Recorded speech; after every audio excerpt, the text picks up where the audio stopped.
عام 2018 يقرر مجلس إدارة النادي الأهلي بإعادة الكابتن سيد عبد الحفيظ لمنصب مدير الكرة من جديد عشان يعيش معانا 5 أو 6 سنين مليانين بالإنجازات والبطولات. حقق فيهم 3 دوري أبطال، وصل للنهائي 4 مرات، والبطولة الرابعة خسرناها قدام الوداد بفعل فاعل في المغرب.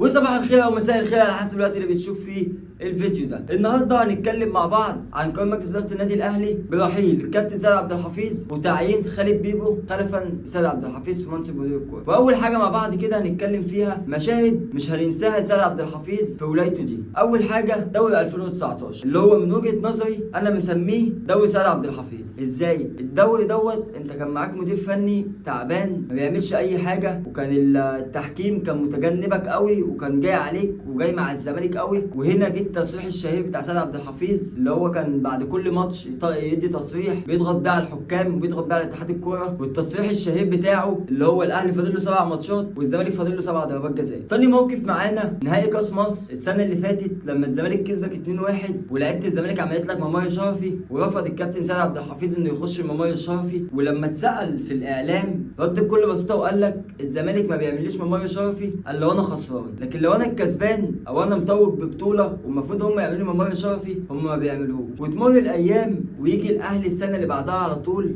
يتوج بالدوري قبل ماتش الزمالك يا شيخ سبحان الله، ويطلب من الزمالك ان هو يعمل ممر شرفي عشان بس ايه؟ يعني احنا مش كناش عايزينهم يعملوا لنا ممر شرفي ولا عايزين منهم اي حاجه، بس هو عشان شكل الكره المصريه ان الزمالك اللي هو القطب الثاني بتاع الكره المصريه يعمل للاهلي اللي هو الاول واللي هو بطل الدوري وبطل افريقيا ومش هنقعد نعد يعملوا ممر شرفي عشان صوره اتحاد الكره بس ايه يعني، ويرفض الزمالك يعمل لك ممر شرفي. وهنا نرجع لكلام سيد عبد الحفيظ لما قال لك الفرقه ديت ما بتعمليش ممر شرفي الا لو انا خسران. مش هخش انا الممر الشرفي اللي الفرقه دي بتعمله لي على مزاجهم، بس انا مش تحت رحمه حد. هي لو روح رياضيه انا هخش الممر الشرفي، ولما انا افوز ببطوله هم يعملوا لي الممر الشرفي وهتبقى ماشيه كده روح رياضيه. هنتكلم على الصعيد الاداري، فانت بتتكلم على واحد من اتقل ومن اهم مديرين الكوره اللي جم في تاريخ الاهلي، واكتر شخصيه حازمه وصارمه مع اللعيبه اللي هو ايه؟ كهربا عمل مشكله مع بيتسو موسوماني، وعمل مشكله في اوضه اللبس مع الكابتن محمد الشناوي مع كابتن التيم، غرامه مليون جنيه. وما اظنش ان الغرامه دي قبل كده حصلت في مصر كلها مع اي لاعب ايا كان هو مين ولا بيلعب فين. وموقف حسين الشحات لما ضرب محمد الشيبي، من قبل حسين الشحات ما يرجع بيته كان صفحه الاهلي الرسميه منزله عقوبه على حسين الشحات. فهنا ده يبان لك قد ايه الراجل دوت شارب وفاهم مبادئ النادي الاهلي وعارف الاداره هتفكر ازاي. وهنا نتكلم عن حته المبادئ. لاعب غلط في الملعب وهو عندي اتكلمنا عليها في فيديو من فيديو بتاع امام عاشور لما قلت لي نادي المبادئ ومش نادي المبادئ، قلت لك اللاعب لما يغلط وهو عندي انا اعرف احاسبه، لكن لما هو يغلط وهو مش عندي انا ماليش حاجه عنده. فلما حسين الشحات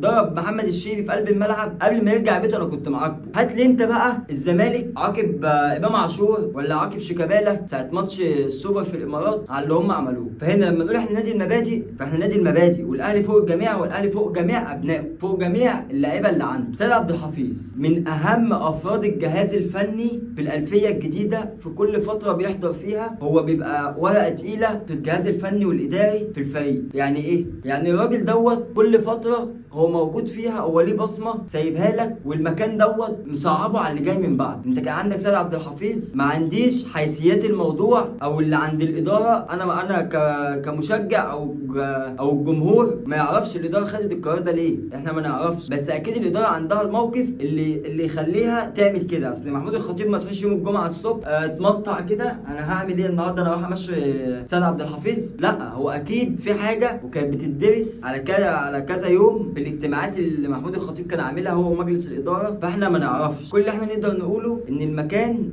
متصعب على اللي جاي من بعد سيد عبد الحفيظ. وانا معاك برضو ان سيد عبد الحفيظ مش هيخلد في المكان دوت، يعني مش هيفضل في المكان ده طول عمره. سيد عبد الحفيظ لازم هيجي حد من بعده يدير المكان دوت من ابناء النادي برضه. يعني سيد عبد الحفيظ مش هيفضل طول عمره مدير الكوره في النادي الاهلي، مش هتبقى المنظومه بتاعتك كلها مبنيه على سيد عبد الحفيظ. نيجي بقى لوجهتين نظر الجمهور بيتكلم فيهم دلوقتي على السوشيال ميديا. في وجهه نظر بتقول لك لما الفريق محقق كل البطولات في الموسم، والفريق ناجح وفي استقرار في الفرقه ومفيش مشاكل كتير في الفريق، فانت ليه تمشي سيد عبد الحفيظ؟ يعني ليه تمشيه وهو ناجح؟ فانا مع وجهه النظر ديت ان هو انت مشيته ليه؟ مشيته ليه وهو ناجح؟ في ناس تانية بتقول لك طب ما هو احسن ان هو يمشي وهو ناجح احسن ما هو يمشي وهو في اخفاق مثلا في الفرقه، او انت خسرت بطوله مهمه او حاجه زي كده، ولو انت جيت مشيته فانت شيلت الليله كلها لسيد عبد الحفيظ. بس فهو دوت وجهتين النظر اللي بيتكلم فيهم الجماهير، وان احنا مش معترضين على مشيان سيد عبد الحفيظ. احنا يعني انت مثلا لو هو ان انت مشيته عشان زي ما بتقول ان انت عايز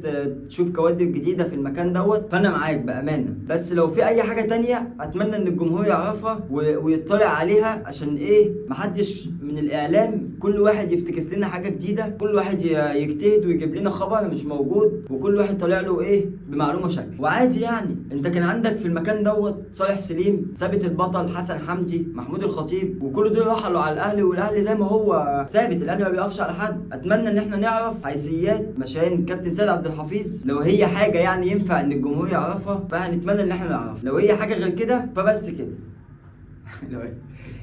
لو هي حاجه غير كده فخلاص مش مهم ان احنا نعرف حاجه، المهم ان النادي يفضل زي ما هو، واللي هيجي مكانه دوت يبقى عارف هيدير اللعيبه دي ازاي، وهيعرف يقفل اوضه اللبس ازاي. طول عمر اوضه اللبس بتاعت النادي الاهلي جامده ومقفوله ومحدش بيعرف عنها حاجه، بس اللعيبه ما بينها وما بين بعضها محتاجه واحد شخصيته قويه زي الكابتن حسام غالي مثلا. لو مش هيبقى سيد عبد الحفيظ يبقى الكابتن حسام غالي. لكن تعيين خالد بيبو انا ما اعرفش شخصيته ايه، ما حضرتوش اصلا، ما اعرفش شخصيته ايه مع اللعيبه، ما اعرفش هيتعامل ازاي، دي حاجه انا ما اعرفهاش. وبس يا سيدي، والكابتن سيد عبد الحفيظ موجود في اي وقت هتعوزه هتقول له تعالى هيجي، ما هو من ابناء الاهلي، وفي اي وقت انت هتعوزه مش هيقول لك لا انت مشيتني، لا هيجي لك عادي وهيشيل النادي تاني وهو موجود في اي وقت. لو اللي جاي مكانه ده ما نجحش كابتن سيد عبد الحفيظ موجود. وبس كده، لو وصلت معانا في الحته دي في الحلقه ما تنساش تعمل لايك وسبسكرايب وتفعل زر الجرس وتستنى الحلقات الجديده. سلام.